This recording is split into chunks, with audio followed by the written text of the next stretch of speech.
Boa tarde. Vamos iniciar o estudo da série psicológica de Joana de Ângeles. Hoje abordando o tema Identificando o Inconsciente, conclusão. Lembramos que o estudo anterior se encontra disponibilizado no nosso canal no YouTube e no canal também da Fraternidade Espírita Bezerra de Menezes. Vamos para a nossa introdução com um breve comentário de uma mensagem do Espírito Emmanuel. Extraída do livro Cartas de Paulo, o Evangelho comentado por Emmanuel. A parte referente à Carta aos Romanos, capítulo 15, versículo 3. O discípulo alcança a luz do conhecimento a fim de aplicá-la ao próprio caminho. Recebeu o sagrado auxílio do Mestre e subtrair-se-lhe a oficina de redenção é testemunhar ignorância extrema. Aqui nós vamos comentar esse que é apenas um dos parágrafos da mensagem de Emmanuel que comenta essa passagem bíblica. Vamos aqui fazer alguns apontamentos para introduzir o nosso estudo. Então, o objetivo de alcançar a luz do conhecimento que nos é trazido pela revelação espírita, o objetivo é aplicar ao nosso próprio caminho. Não é aplicar no caminho dos outros. Não é procurar ver até que ponto companheiros de ideal, ou parentes ou outros, que se identificam também com o ensinamento espírita, se estão, de fato, vivenciando ou não. O direcionamento da doutrina é focado em nós mesmos, a fim de que nós apliquemos ao nosso próprio caminho. Continua Emmanuel. Receber o sagrado auxílio do Mestre e subtrair-se-lhe, ou seja, fugir, afastar-se, à oficina de redenção. A oficina de redenção, que é sinônimo de oficina de libertação, é o trabalho da vivência do conhecimento que temos recebido do Evangelho do Cristo. É testemunhar ignorância extrema. Na verdade, quando nós não fazemos o esforço necessário em colocar em prática, em vivenciar aquilo que aprendemos no Evangelho do Cristo, nós estamos dando um atestado absoluto de ignorância, de desconhecimento do valor que esses conhecimentos da revelação espírita deveriam ter na nossa vida. Então, Emmanuel aqui deixa uma grande advertência para todos nós e com ela nós vamos iniciar a conclusão do tema da identificação do inconsciente. Nas terapias de regressão da memória a existências passadas, resumam arquivos das vivências perturbadoras, os fatos causadores de traumas e sofrimentos. Após a catarse e o diálogo saudável entre o paciente e o especialista, se diluem, libertando a consciência do objetivo de desequilíbrio. Então, nós temos nessas terapias modernas, utilizadas na psicologia por alguns especialistas, a evidência desse inconsciente individual no qual estão imersas as memórias de nossas experiências passadas. A questão toda é que, como Joana aqui lembra, ao vivenciar esse tipo de terapia, na medida em que são externados fatores ligados a determinados traumas ou distúrbios, como tendo sido fatores de vivências passadas. O espírito, ao fazer isso, estabelece-se uma verdadeira cata-se, uma verdadeira limpeza do seu psiquismo. E com ela desaparecem as externações de determinados desequilíbrios e traumas, porque o espírito, na medida em que ele, com a ajuda de um terapeuta, especialista nesse tipo de tratamento, aquilo ali reflete-se numa espécie de absorção da experiência, percebendo que não tem mais sentido algum aquela fobia ou aquele trauma que estava reaparecendo na vida presente.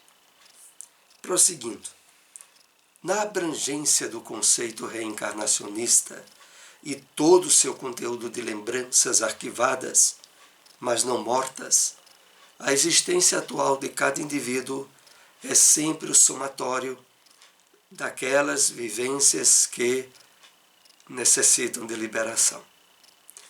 Então, Joana aqui faz uma referência importante para todos nós. Mesmo sem termos determinados traumas ou desequilíbrios que necessitasse de uma terapia de regressão de memória, o próprio fator de estarmos reencarnados em todo um contexto novo, no qual recebemos um cérebro novo, no corpo físico novo, se traduz toda essa nova oportunidade numa espécie também de liberação de conteúdos psíquicos desarmonizados que trazemos do passado.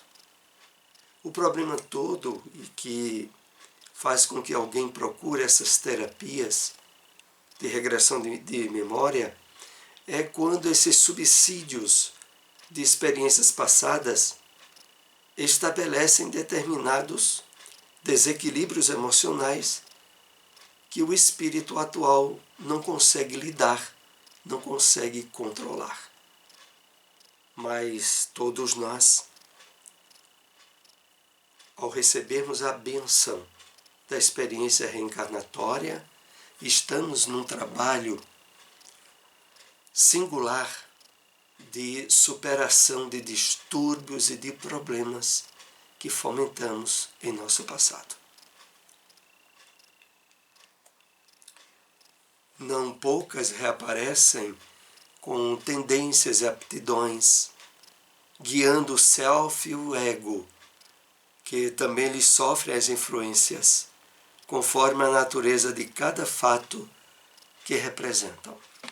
Então, essa abrangência de material que faz parte do nosso inconsciente também se expressa e é percebido em tendências e aptidões, em determinadas vocações que o espírito traz, para as quais não haveria subsídio na família atual, no contexto que ele vive ou está vivendo na presente encarnação. Não obstante, a caracterização dessas tendências e aptidões de uma forma bem diferenciada é uma das evidências provenientes do nosso inconsciente individual de vidas passadas. A culpa, o pavor, a timidez, que tem raízes próximas a partir da vida intrauterina, consciente e individual, procedem quase sempre de atitudes indignas que foram praticadas em existências transatas, passando ignoradas por todas as pessoas, menos por seu autor, o espírito reencarnado. Vamos comentar um pouco.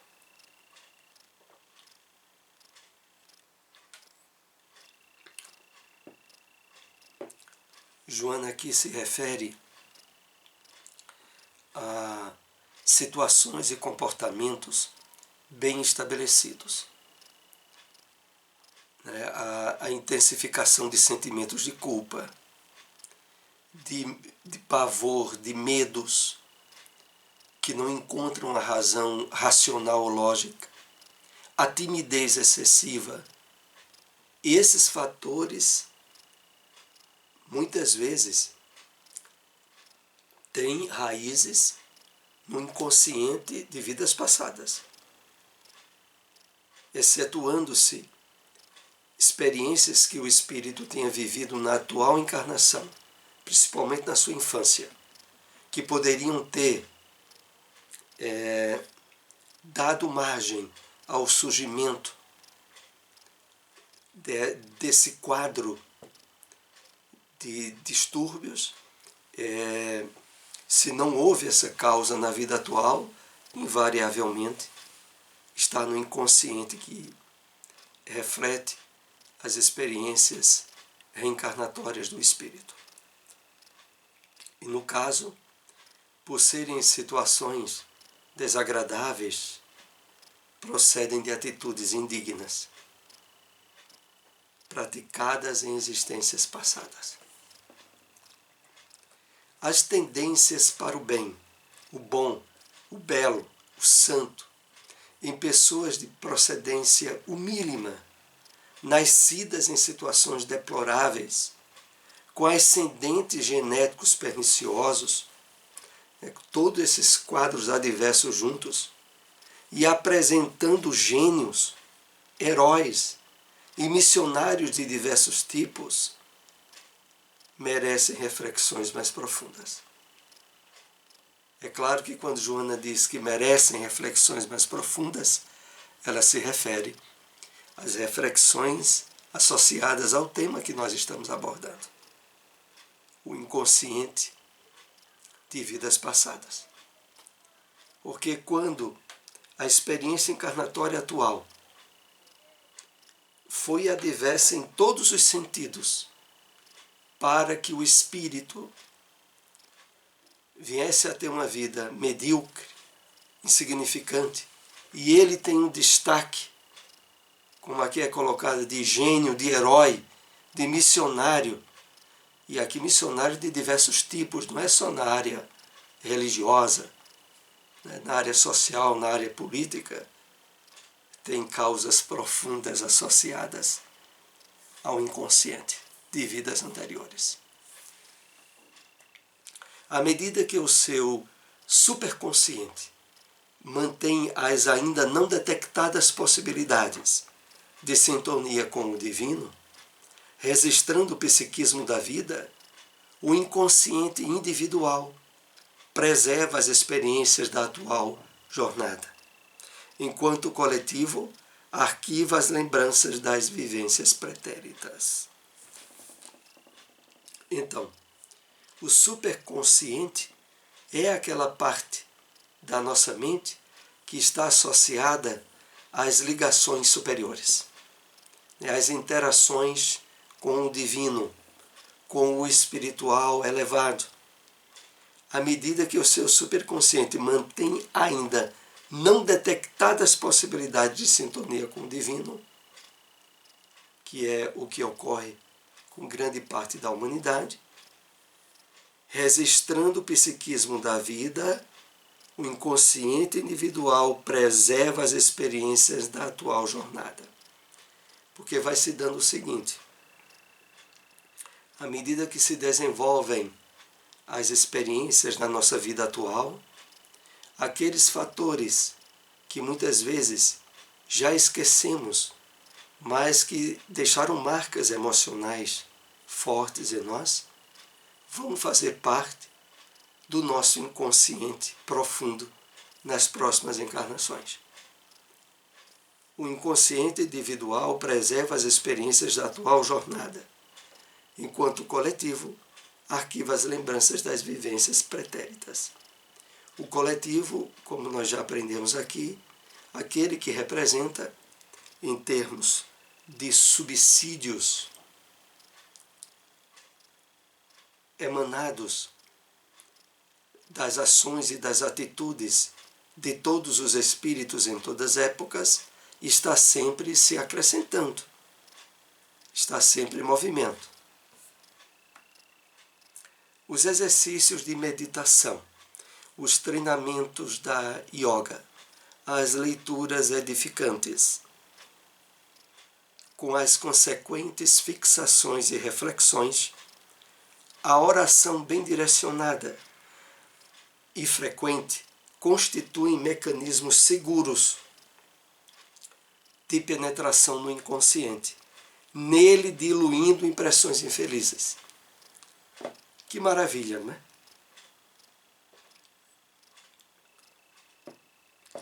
Na medida do nosso esforço em aproveitar a presente experiência encarnatória, associando-nos desde o pensamento, a prática meditativa, as leituras edificantes, as reflexões, a oração bem direcionada, todos esses fatores eles vão penetrando no nosso inconsciente e diluindo impressões infelizes, fazendo um trabalho de reciclagem, de substituição de material desnecessário e colocando material novo. É esse trabalho que nós somos chamados a realizar, sobretudo com o esclarecimento que esse estudo nos traz. Vive-se mais sob a ação dos fenômenos automáticos, das imposições do inconsciente, em face da necessidade de liberação dos fatores de perturbação, que necessitam da catarse libertadora, da aceitação da sombra, rumando em direção da felicidade. Então aqui Joana faz uma advertência muito importante. A maioria da humanidade vive sob a ação dos fenômenos automáticos, em grande parte impostos pelo inconsciente, nas ações, nas atitudes impensadas, nas emoções em desequilíbrio, face à necessidade de liberação dos fatores de perturbação. Entendamos bem, não tendo sido feito o ideal trabalho de reciclagem do material que está no nosso inconsciente, ele fica buscando qualquer oportunidade para ser externado através de novas ações que tomamos na vida atual. E resultando normalmente, quando isso se dá, em precipitação, em desequilíbrios, em vícios, em sofrimentos. E por quê? Porque eles necessitam da catarse libertadora. Então, só há um meio. Ou nós acendemos a antena de despertar o máximo possível o trabalho de espiritualização em nós, ou nós iremos, mais cedo ou mais tarde, sermos vítimas de nós mesmos, do nosso passado de sombras, que não foi suficientemente diluído. Da aceitação da sombra rumando em direção da felicidade, claro. A proposta que nós vamos tendo no estudo de Joana de Ângeles não é de negação da sombra, é de aceitar, de conhecer esses fatores para utilizar dos instrumentos adequados a fim de serem diluídos e reciclados. É impositivo primordial para a saúde a penetração do ser consciente nos arquivos do inconsciente, equipado, no entanto, de entendimento e de valor moral, a fim de autoenfrentar-se, não se permitindo o surgimento de conflitos pelo descobrir-se como realmente se é. Aqui é muito importante refletirmos a respeito desse conteúdo.